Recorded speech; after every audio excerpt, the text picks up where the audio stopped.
Mga kababayan nating seniors, kung kayo ay 60 pataas at miyembro ng SSS, meron akong napakagandang balita para sa inyo ngayong buwan ng Disyembre. Nakarating na sa akin ang kumpirmasyon mula sa Social Security System at gusto kong ikaw ang unang makaalam bago pa man maglipa na ang chismis sa barangay. Naglabas na ng opisyal na anunsyo ang SSS na lahat ng qualified pensioners ay makakakuha na ng ikabuwang pension bonus nitong Disyembre at hindi lang iyon mas maaga pa kaysa dati ang pagbibigay nito. Alam ko na marami sa inyo ang naghihintay nito taon-taon, lalo na para sa Pasko at para sa mga gastusin sa pagkain, gamot at regalo sa mga apo. Ang pagkakataon na ito ay napakahalaga dahil sa pagtaas ng presyo ng bilihin ngayon. Kaya naman kailangan nating alamin ang lahat ng detalye. Sino ang qualified? Magkano ang matatanggap? Kailan eksakto ito ilalabas? At paano mo maiiwasan na hindi mo makuha ang pera na para sa'yo? Hindi na dapat may maiwan sa impormasyong ito dahil bawat piso ay mahalaga sa ating mga senior citizens. Kaya makinig kayo ng mabuti dahil ang impormasyon na ito ay maaaring magdulot ng malaking pagbabago sa inyong Pasko ngayong taon. Ang ikabuan na pensyon na ito ay hindi bago sa ating mga SSS pensioners. Simula pa noong Disyembre 1, 8 mayroon ng programa ang SSS na nagbibigay ng karagdagang buwan ng pensyon tuwing Disyembre bilang pasalamat sa lahat ng taong nag-contribute kayo sa sistema habang kayo ay nagtatrabaho pa. Pero ang bagong balita ngayong taon ay mas maaga ang pagbibigay ng benepisyo na ito. Ayon kay Officer in Charge Voltaire Agas ng SSS, naglabas sila ng kabuuang 32.1 bilyon para sa 36.6 milyong pensioners. Ang mga numerong ito ay hindi joke lang mga kapatid. Ito ay tunay na pera na naghihintay sa inyong mga bank account o card. Ang layunin ng SSS ay makatulong sa mga pensioners na makapagplano ng maaga para sa Pasko, lalo na sa mga nasalanta ng mga bagyo nitong nakaraang buwan. Alam natin na maraming pamilya ang nahirapan dahil sa bagyong Christine at iba pang bagyo na tumama sa bansa. Kaya ang maagang pagbigay ng 13th month ay isang malaking tulong sa pagbangon at sa pag-ayos ng buhay. Ngayon, ano ba talaga ang ibig sabihin ng 13th month pension at sino ang qualified na makatanggap nito? Una sa lahat, ang ikalabintatlong buwang pensyon ay katumbas ng inyong regular na buwanang pensyon. Kung ang inyong regular na pensyon ay halimbawa ay 5,000 piso bawat buwan, ang inyong ikalabintatlong buwan ay 5,000 piso din. Kung PH000 ang inyong regular pension, ganun din ang matatanggap ninyo sa ikabuwan. Ito ay parang dagdag na isang buwan ng pensyon na ibinibigay tuwing Disyembre. Sino naman ang qualified? Lahat ng retirement pensioners ng SSS ay qualified. Kasama dito ang mga nag-retire na voluntarily or dahil umabot na sa edad na 65 taong gulang. Kasama rin dito ang mga survivors pensioners na siyang mga nakatanggap ng pensyon dahil pumanaw na ang miyembro ng SSS at inilipat ang pensyon sa legal na beneficiary. Kasama rin ang mga total disability pensioners na ang mga taong hindi na makakapagtrabaho dahil sa permanenteng kapansanan. Maging ang mga partial disability pensioners na may pension duration na hindi bababa sa labawang buwan ay kasama rin sa listahan ng makakakuha. Ang pinakamahalagang katanungan ng karamihan ay kailan ba talaga ilalabas ang pera na ito?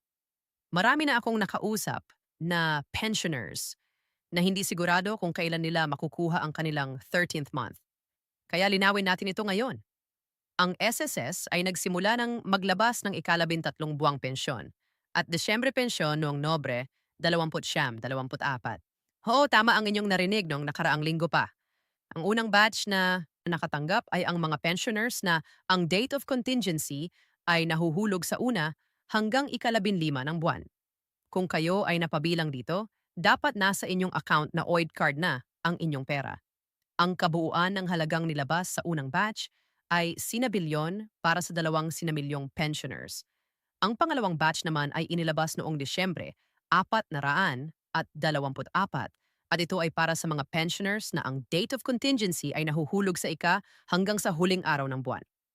Ang batch na ito ay may kabuuang 3 bilyong para sa 1 milyong pensioners. Kaya kung hindi pa ninyo nakikita sa inyong account, tingnan ninyo ang inyong date of contingency para malaman kung kailan kayo nakapag-qualify at kailan dapat dumating ang pera. Mayroon ding mga special cases na dapat ninyong malaman. kung kayo ay miyembro ng mga non-PESONet participating banks. Ang inyong pensyon ay inilabas noong Disyembre 4 din. Hiniling ng SSS sa lahat ng kanilang accredited banks na ilabas ang pera sa mga pensioners nang hindi lalampas sa Disyembre 4 para lahat ay makatanggap ng maaga. Para naman sa mga nakatanggap ng pension through checks na ipinapadala ng Philippine Postal Corporation, hiniling din ang SCOZIS na pabilisin ang delivery ng mga tseke para umabot bago ang Pasko. Kung kayo ay isa sa mga kumuha ng advance long buwang pensyon para sa inyong initial benefit, nakatanggap din kayo ng inyong ikabuan noong Disyembre 4. Ang mga detalyeng ito ay napakahalaga dahil bawat pensioner ay may kanya-kanyang sitwasyon at iba-iba ang paraan ng pagtanggap ng kanilang benepisyo. Ngayon, pag-usapan naman natin ang mga numero at halaga na maaari ninyong asahan. Tulad ng nabanggit ko kanina, ang ikabuan ay katumbas ng inyong regular monthly pension. Pero para mas maintindihan ninyo, magbigay ako ng mga halimbawa. Kung ang inyong regular pension ay minimum na 24 na ang minimum pension para sa mga may at least 20 taon ng credited na serbisyo. Ang inyong ikabuan ay 2, 4 na din. Dagdag para ng regular na PSALers na additional benefit na binibigay sa lahat ng retirement pensioners simula Enero 2 Kaya ang total monthly pension ninyo ay PH 4 at ang ikabuan ninyo ay may kabuo ang PH 4 na din. Kung naman ang inyong pension ay mas mataas, sabihin nating PH 000 dahil mas mataas ang inyong average monthly salary credit at mas mahabang credited years of service, ang inyong ikabuan ay PH 000 din. Meron din akong naririnig na ang maximum pension sa SSS ay umaabot na ngayon sa 4 na bawat buwan para sa mga may pinakamataas na contributions at pinakamahabang years of service. Kung ito ang inyong regular pension, ang inyong ikabuan ay 45 din. Isang malaking halaga na makakatulong sa Pasko.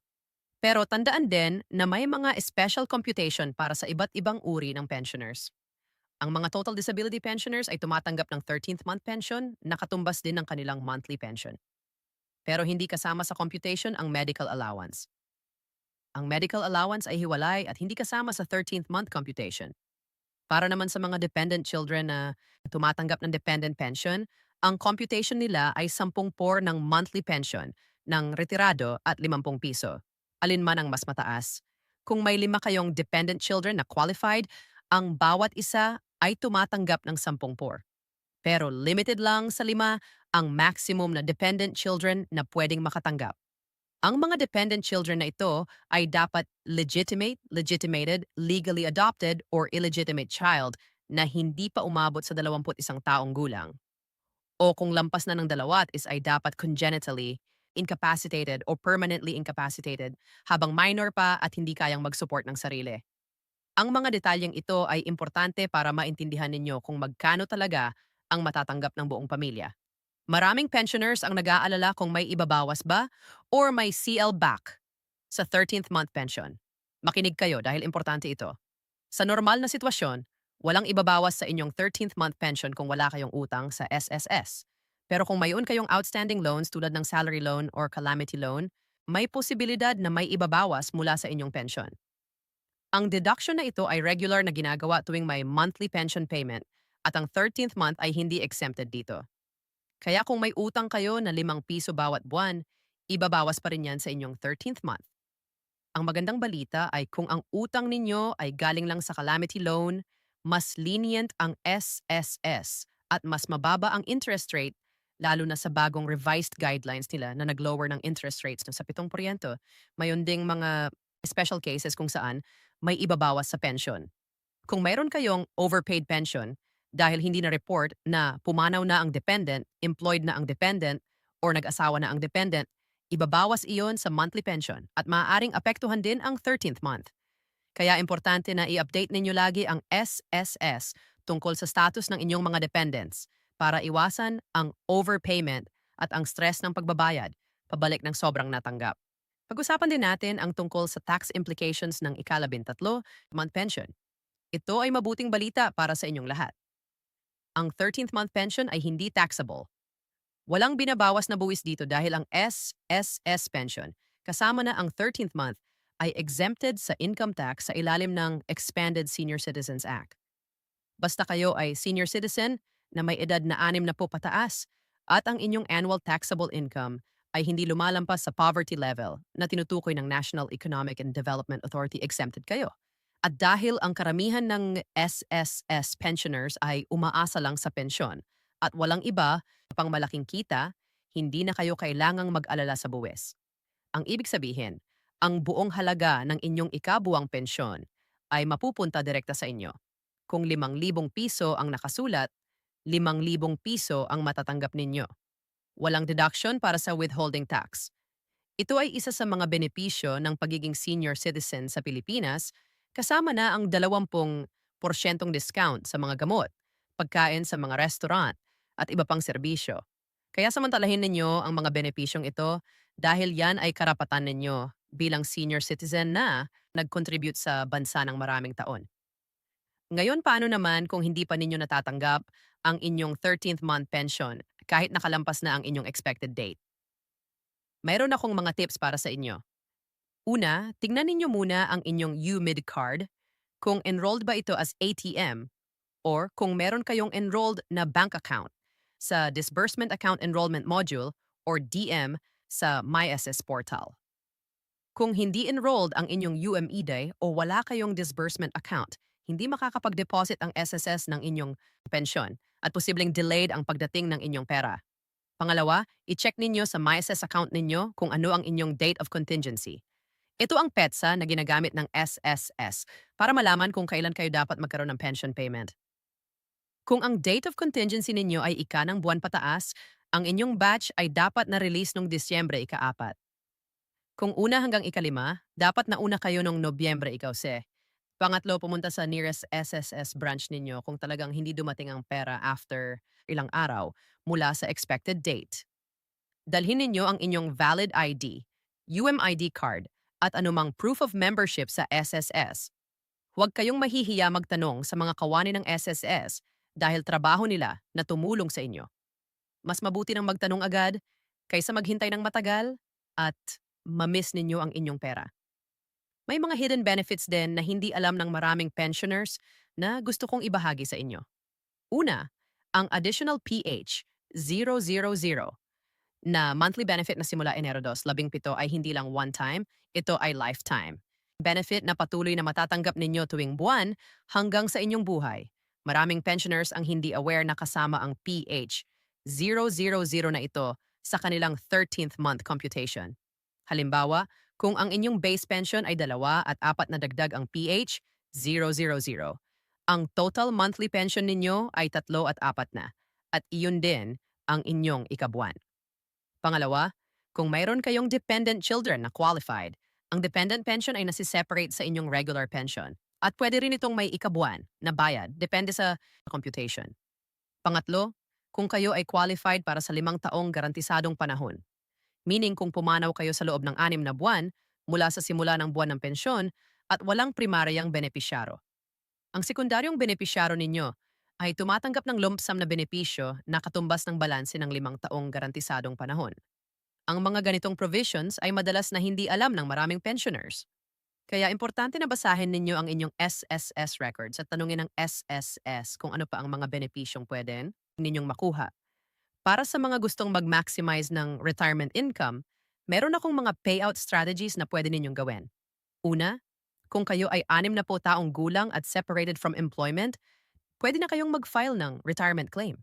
Pero kung plano ninyong magpatuloy sa trabaho or self-employment, mas mabuti na maghintay kayo hanggang 65 taong gulang para mas tumaas ang inyong pensyon dahil patuloy kayong makakakontribute. Bawat dagdag na buwan ng contribution ay dagdag din sa inyong credited years of service at posibleng tumaas pa ang inyong average monthly salary credit na pareho ay factors sa computation ng pensyon. Pangalawa, kung kayo ay voluntary member na kulang pa ng 120 kontribusyon, mas mabuti na kumpletuhin ninyo ito para makapag-qualify sa monthly pension instead na lumps lang. Ang monthly pension ay lifetime benefit habang ang lumps ay one-time payment lang. Pangatlo, gamitin ninyo ang Pension Booster Program ng SSS. Ito ay voluntary savings scheme na may mataas na return of investment. Last 2023, umabot ng 6.67% ang ROI. Ang contributions at earnings sa pension booster ay tax-free at pwede kayong mag-contribute ng minimum na ₱500 per payment. Ang accumulated value ninyo sa pension booster ay ibabayad sa inyo on top ng regular SSS pension ninyo kapag nag-retire kayo. Kaya ito ay dagdag income ninyo sa retirement. Ang isa pang importante ay ang pag-update ng inyong information sa SSS. Maraming pensioners ang hindi updated ang contact details, address o civil status, at ito ay nagiging problema kapag may mga announcements o changes sa pension. I-update ninyo regularly ang MySS portal ninyo or pumunta sa SSS branch para siguruhing tama ang lahat ng information. Kung nagbago ang inyong address, civil status or bank account details, i-report ninyo agad para walang problema sa pagdating ng pension. Mayon ding pensioners remittance program na requirement para sa mga pensioners na mas bata sa 7 taong gulang. Kailangan ninyong magpakita ng proof of life or existence tuwing taon para patuloy na makatanggap ng pensyon. Ito ay ginagawa para ma-ensure na ang pension ay tunay na pumupunta sa qualified pensioner at hindi sa taong pumanaw na. Kung mahigit 7 taong gulang na kayo, exempted na kayo sa requirement na ito. Pero pwede pa rin kayong mag-submit ng proof para sa peace of mind. Pag-usapan din natin ang mga common problems at paano iwasan ang mga ito. Ang isa sa pinakamadalas na problema ay ang lost UID card o hindi enrolled ang UMID as ATM. Kung nawala ang inyong UMID, pumunta agad sa SSS para mag-request ng replacement. Pero, patandaan, may bayad ang replacement ng UMIDA, kaya mas mabuti na ingatan ninyo ang card. Kung hindi enrolled ang UMID ninyo as ATM, pwede ninyong gawin ito sa MySS portal or sa SS branch. Ang pangalawang common problem ay ang delayed posting ng contributions.